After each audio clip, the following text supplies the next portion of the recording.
Grabe ang ganda. Oh, parang swimming pool. So, yan kay Bahidor oh. Ang cottage na yan, tag 400.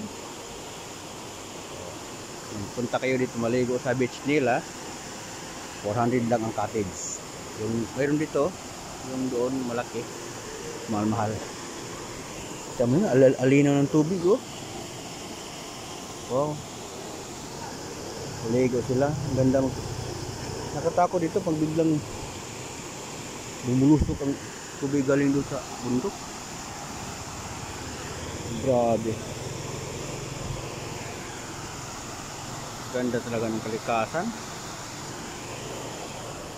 Dito yan sa bungad ng ano talaga, boundary ng Murcia at saka dun Salvador Benedicto. So tingnan natin sa kabilang side kung may naligo ba. Kasi pag ano dito kami dito, Sabado Linggo, daming tao.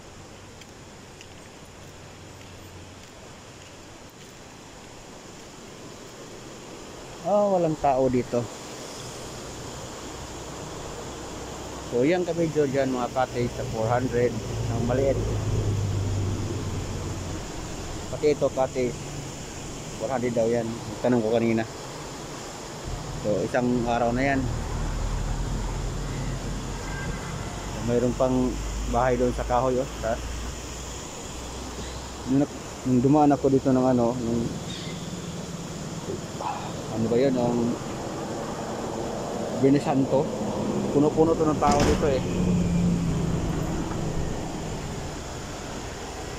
So ngayon kasi Bernice, saka wala nang school, kaya kaunti na lang naliligo.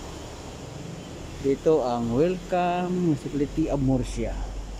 Dito welcome municipality of Don Salvador Benedicto. Okay. Bali boundary talaga. So, mayroon na kayong idea kung pumunta kayo dito sa Bahidor. Oh.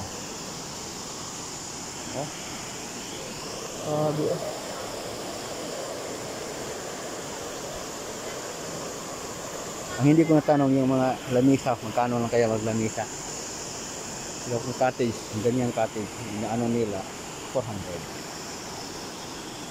So, yan, napasayo na, walang malalim yun dyan. Grabe talaga.